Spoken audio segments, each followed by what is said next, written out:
Welcome to my daily report market analysis videos with me, Richard Perry, market analyst at Hantec on Monday, the 5th of October. Well, markets continue to respond and trade around this Trump story about him having COVID-19 and how his health is progressing through the hopeful recovery of that.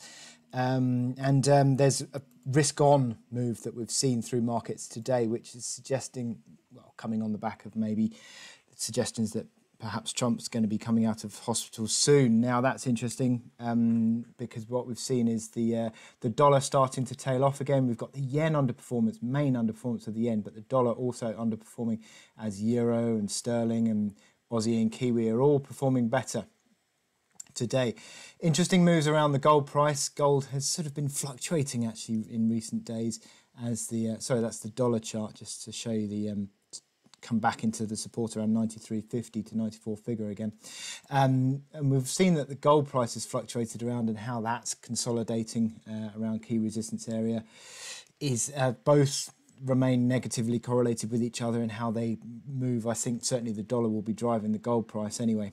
But with regards to equity prices, they are sort of finding support this morning. We've seen that futures in the US are 0.5% higher. That's allowed European stocks to move just a little bit more than that higher. So some positive looking moves that we've got today, and as risk appetite seems to be relatively positive. But also on top of that, we've had some decent PMI numbers.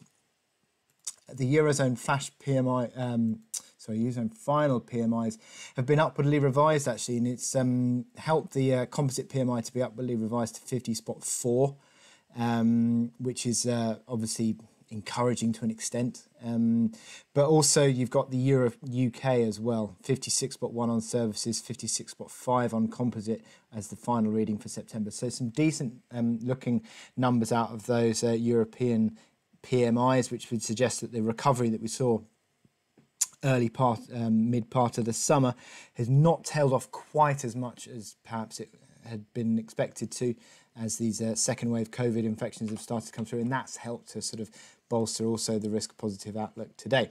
Now, US ISM data expected to be 56.3 this afternoon. Watch out for that number.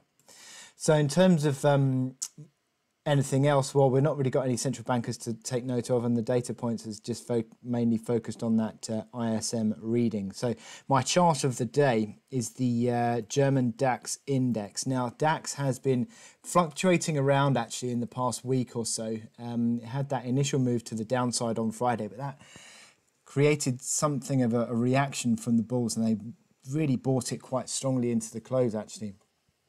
So only closed marginally down on the day, and that helped to sustain momentum indicators. And essentially, if you take a step back, DAX is pretty much there or thereabouts, trading in this sideways range, consolidation rectangle, whatever you want to call it, over the past 3 months. And that support at 12,253 remains intact, and picking back up above 1260, 12,630.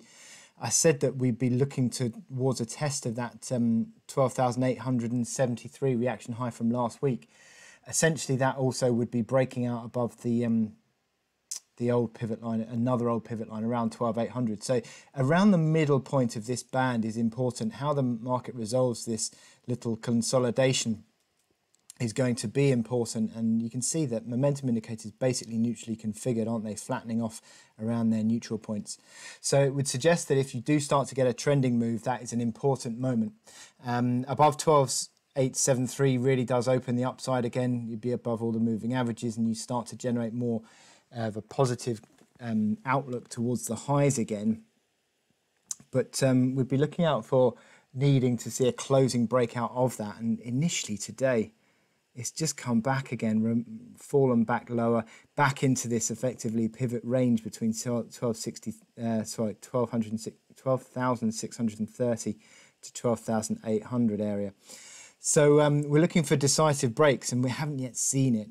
Obviously, Friday's low, 12,540 is the support that you need to be broken to the downside. Here we see on the hourly chart, you can see some really choppy moves, gaps all over the place. On this DAX, had a gap down on Friday and a gap back higher. Is that an island reversal, you'd argue? Well, these things have all got to be maintained now. That support of today's low, ideally it's 12,730 area. Holding that would be a positive for the bulls today and allow a more positive outlook to start to generate. But yeah, really interesting sort of consolidation on the DAX as well. And whichever way that falls, I think as in breaks either to the upside or breaks to the downside below 12,540, I think will generate the next trending move. So with that in mind, I wish you good luck in your trading today. Click here to subscribe to our analysis videos. Go to our website, sign up for our webinars, and click to watch Trader Talks, our videos that give you top trading ideas.